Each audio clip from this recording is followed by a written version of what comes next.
8 de la mañana con 39 minutos está nuestro querido amigo, abogado, Rodolfo Saldivia. ¿Cómo estás, Rodolfo? Gusto de saludarte. Buen día, bienvenido. Buen día, Mauricio, muy bien. Partamos al tiro con el cambio de gabinete, ¿no? Que más bien fue una señal política interna a la coalición, específicamente a Renovación Nacional, más que, y por ahí van las críticas, ¿no? En general durante el fin de semana, la importancia de estos momentos es la pandemia, es el tema sanitario, es la alimentación, es la falta de comida, la entrega de cajas, de ayudas, de beneficios. El cambio de gabinete fue como mi jefa de carrera, María Eugenia Ibarzún, decía, chancho en misa, Rodolfo. Sí, mira, del cambio de gabinete, bueno, que se puede decir que en fondo más de lo mismo, ¿no? Porque en fondo cambiaron un rostro por otro, en fondo el único cambio real ahí fue con Sichel en particular, que lo enviaron a Banco Estado, pero finalmente fue un enroque que un cambio gato pardo, pues finalmente queda todo en lo mismo. Y bueno, uno espera, digamos, en estos cambios de gabinetes que haya al menos una juventud, digamos, una renovación, digamos, en los rostros, al menos. Por ejemplo, en el caso de Renovación Nacional, yo digo, ¿por qué las juventudes de esos partidos, de la UDI, RN, digamos, no entran en el gobierno? Porque eso es un cambio, digamos, que la ciudadanía al menos espera. Por otra parte, bueno, no podemos esperar nada más distinto. O sea, todo el gobierno de los dos gobiernos de Piñera han tenido frases que han envejecido mal. Bueno, tenemos por una parte el tema de los 24/7, cuando trabajaban 24/7, el mejor gobierno de la historia, se habló incluso. Haremos en pocas semanas lo que no se ha hecho en 30 años, o al menos algo así era la frase. En 30 días lo que se hizo en 30 años.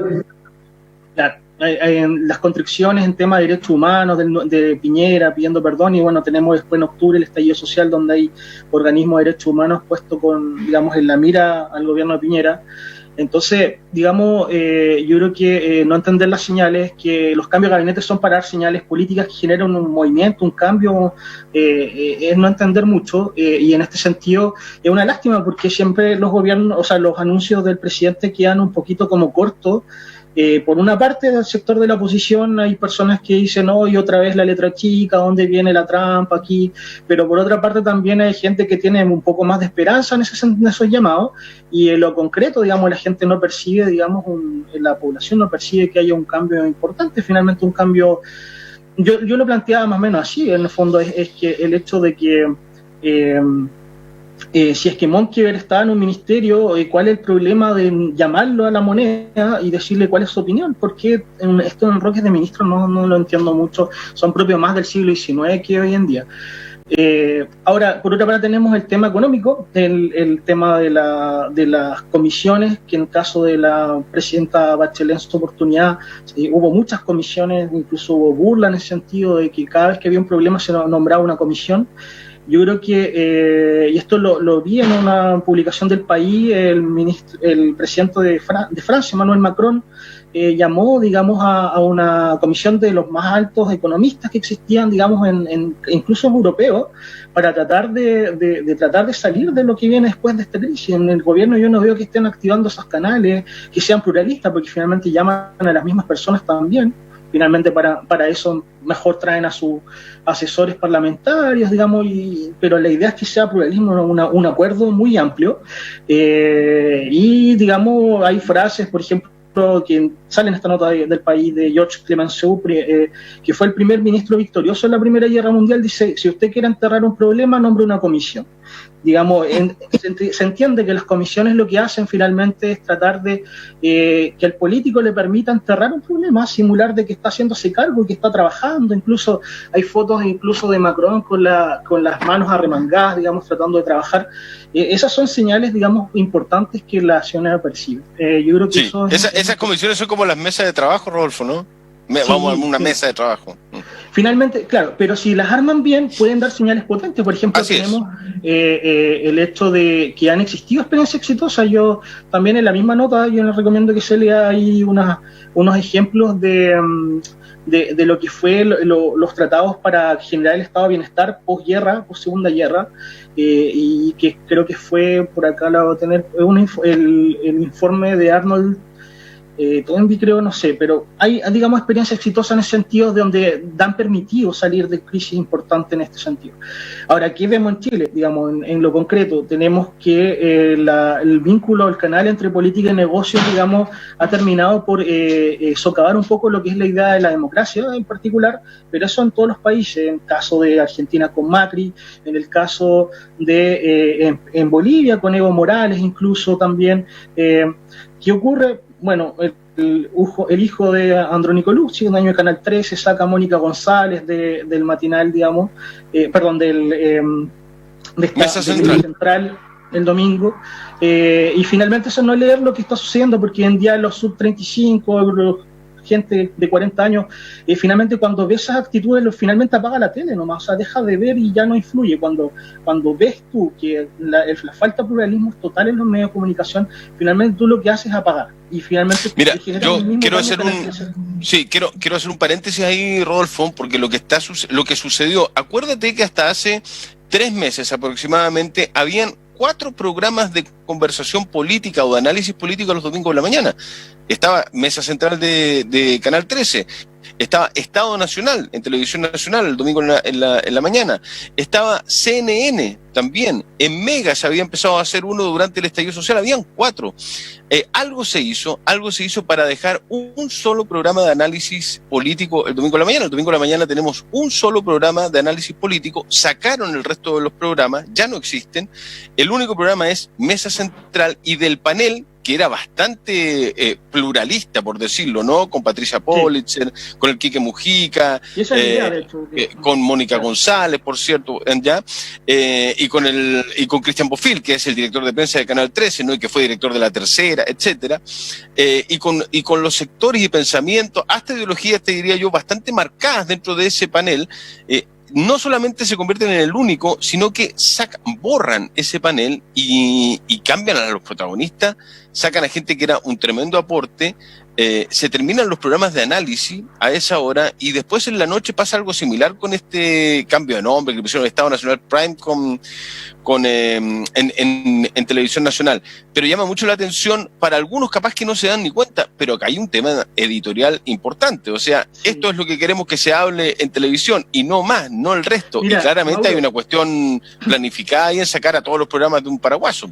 Sí, yo creo que eso tiene que ver más que todo con lo que han sido, y lo tengo que decir porque en fondo es una noticia que también salió en Argentina hace poco, en el gobierno de Macri espiaban a más de 400 periodistas. Entonces, en fondo, eso me parece grave, en particular en Argentina. Acá en Chile también se ha hecho en los años 90, me acuerdo del Piñera Gate, cuando Evelyn Matei, lo que ocurrió fue que destapó un escándalo, digamos, por el Comando de Telecomunicación del Ejército, en donde generó toda una trama, digamos, en la misma derecha, ni siquiera en el caso de la oposición.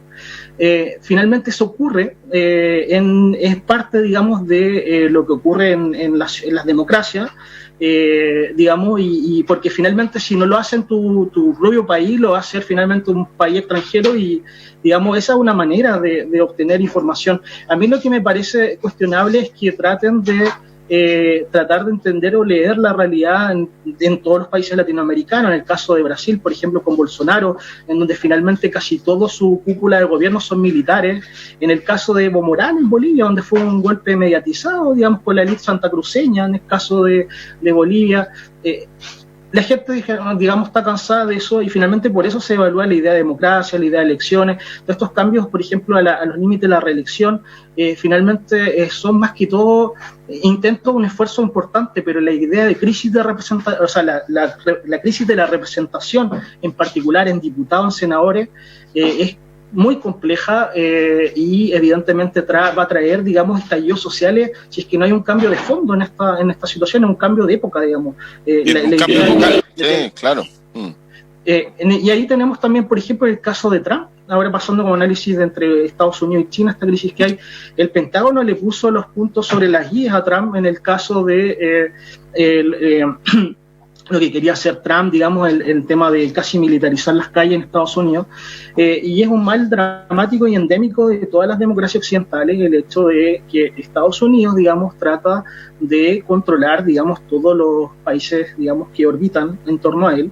En particular tenemos los casos de, no sé si las personas lo consideran relevante, pero yo creo que en estos momentos donde hay una cierta incerteza nebulosa en el mundo, tenemos al caso de Snowden, Julian Assange con Wikileaks, espías rusos que tuvieron influencia sobre la elección de Donald Trump, que fue un doble espía. Tenemos muchas cosas complejas, digamos, a nivel internacional, y me parece que eso hace calado, digamos, también el rol de los medios. Hoy en día todas las plataformas comunicacionales permiten informar en particular, por lo tanto tratar de hacer bajadas líneas editoriales desde el punto de vista de los medios en cada país latinoamericano me parece que no tiene ningún sentido. Te doy solo un ejemplo, yo no estoy suscrito al diario La Tercera, pero hace no más de 2 años me cobraban 6.000 pesos por acceder al diario La Tercera, hoy en día me dan 3 meses por 9.90. Eso refleja, digamos, un poco de que hoy en día ya, al fondo, si tú no miras algo, ya no te influye. Eso es un tema.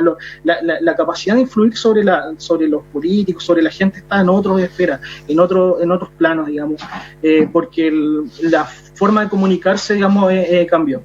Respecto a la crisis económica, Mauro, me interesa tratar de hablar sobre la esperanza, digamos, yo hablaba hace un tiempo atrás que podría haber una esperanza. Yo creo que una manera de reconstruir la institucionalidad en Chile tiene que ver con el hecho de tocar el tema que nadie querido tocar, que es el tema previsional, el tema de la AFP. El senador Bianchi algo intentó eso, sería bueno quizás preguntar en qué va con ese tema, porque gran parte de los fondos del capital de Chile están en los fondos de AFP. Todas las empresas, las grandes empresas invierten ahí. Por lo tanto, nacionalizar los fondos o qué se hace con ellos, si se traen a Chile, no se traen. Si por ejemplo, hoy en día salió una noticia también respecto a que querían que los fondos de AFP se invirtieran en las grandes empresas chilenas. También son temas que yo no veo la élite política, digamos, discutiendo, que son muy relevantes para lo que viene. Vamos a tener que necesitar muchos recursos para salir de esta crisis. Ya tenemos un desempleo altísimo, empresas con problemas, digamos, y eso a nivel, digamos, de todos los países latinoamericanos. Ahora, finalmente en ese punto me gustaría hacer un énfasis respecto al cruce que hay entre política y negocio. Me parece que si, por ejemplo, en el caso de las grandes empresas se busca financiarlas, tiene que ser bajo ciertas condiciones. Por ejemplo, el tema de la anticolusión, tenemos el caso del cartel de los pollos, el cartel del confort en su oportunidad, tenemos líneas aéreas que muchas veces no dan, digamos, el ancho, en el caso de Sky Airlines con Horst Polman o de la TAM con el grupo Cueto. Finalmente eso determina de que el tránsito entre el Estado y, digamos, estas grandes empresas, ya lo hablamos algo hace semanas anteriores, con el caso del exministro de Piñera, que se fue a Cencosud en el curso como director, en el caso de Jumbo, de las empresas del señor Horst Polman. Entonces, finalmente tenemos que salen desde el Estado, un Estado que fue, está, digamos, en un proceso muy complejo, digamos, en materia desde el estallido social y quizá un poco antes. Y finalmente, cuando hay problema en el Estado, bueno, se van para la casa y crean una gran empresa, digamos, y finalmente lo que sufren son los chilenos. Entonces, eso me parece que hay que regularlo de alguna manera. El tránsito entre empresa privada y entre el Estado me parece que es un tema no menor.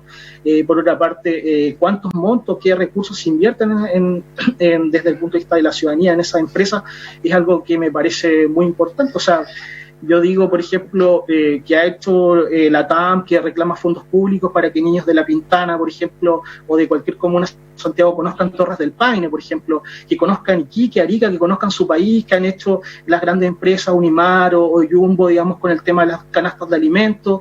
Merece que la AFP, que son fondos de todos los chilenos, se inviertan ahí. Yo creo que habría que revisarlo. Yo al menos tengo mis serias dudas. Por otra parte, Chimur. No, dale. Te quería preguntar para que antes que termináramos pudiésemos hablar del tema AFP, pero dale nomás. Sí, bueno, respecto al último, igual lo anunciamos la semana antepasada, creo también, respecto al caso de la guerra entre China comercial, financiera, entre China y Estados Unidos. Hay una noticia igual que salió en CNN en internacional donde señala que Jeff Bezos, que es uno de los magnates norteamericanos, ha aumentado un 19% más sus ingresos desde que comenzó la pandemia.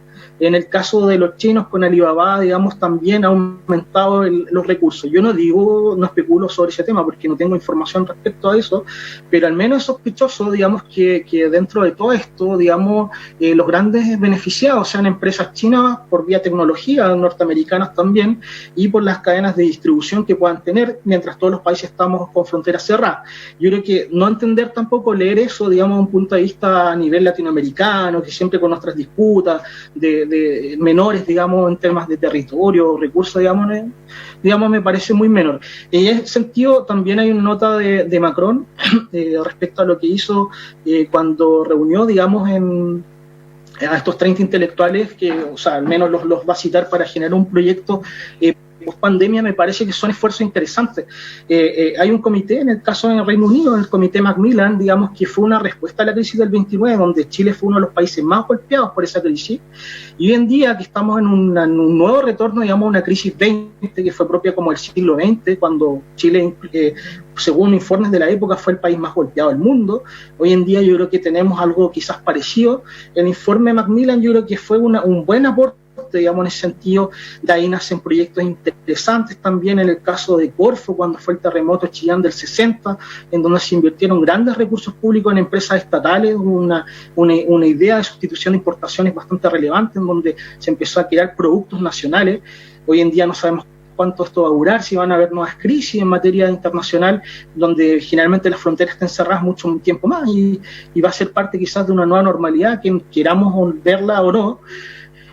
Tenemos en esa crisis todo un economista muy brillante que hasta el día de hoy se estudia, que es John Maynard Keynes, que es el padre del keynesianismo económico, que lo que trata es de generar grandes proyectos en donde finalmente el Estado tiene el sartén por el mango y genera gran inversión pública para que finalmente haya consumo. El Estado es una entelequia. Si no hay IVA, el Estado no tiene recursos, y para eso necesitamos empresas. ¿Dónde van a haber capital para que haya pymes, por ejemplo? Bueno, necesitamos recursos, y esos recursos pueden venir de la AFP y así. En el caso latinoamericano lo mismo. Yo creo que es muy relevante el tema de las AFP, y quizás sé con los recursos, si invierten a las pymes, a las grandes empresas, cómo reactivamos la economía. Yo creo que eso es un tema no menor.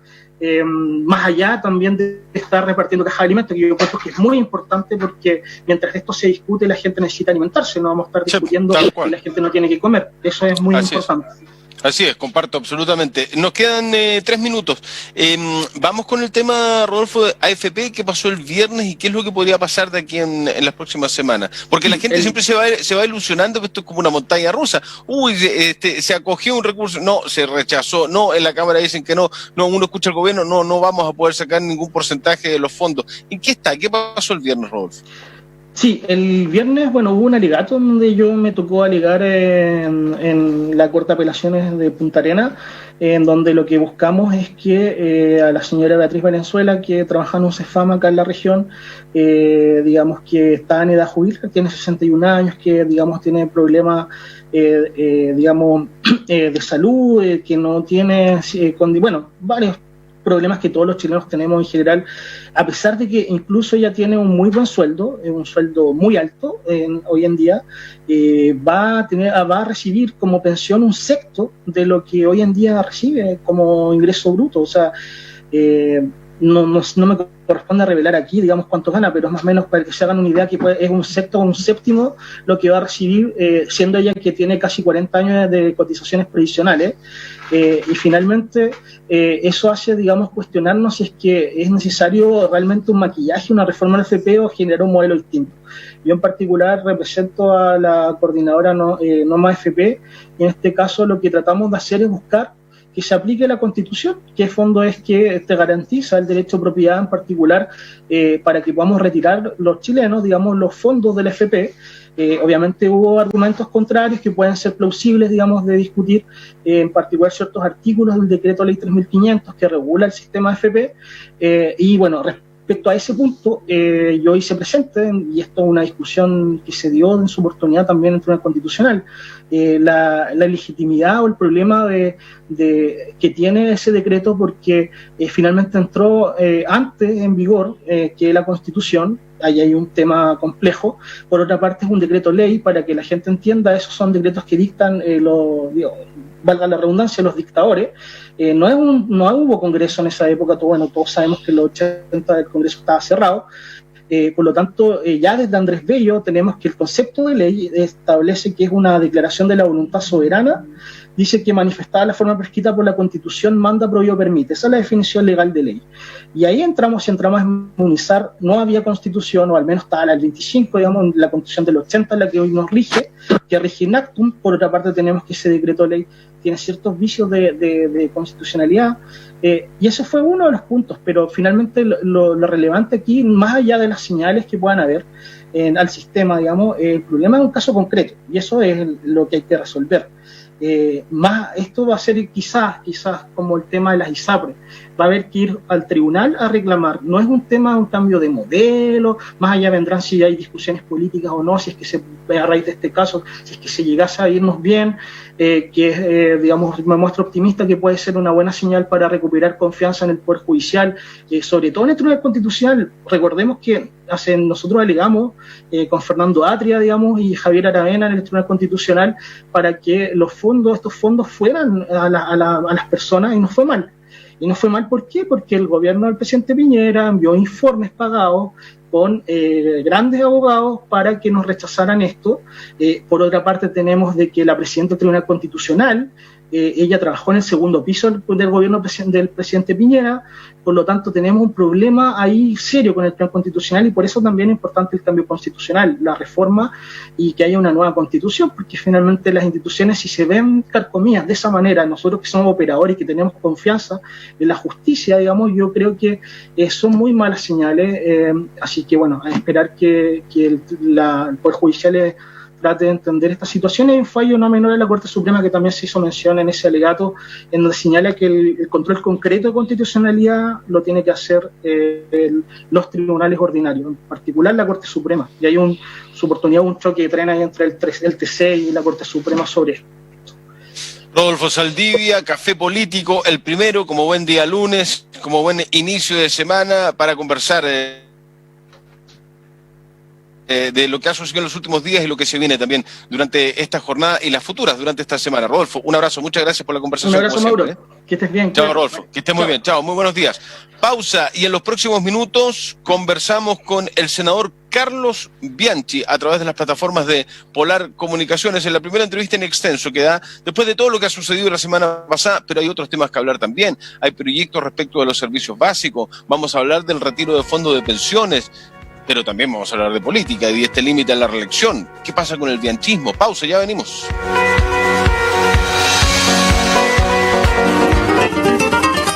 Ferretería San Marcos, su ferretería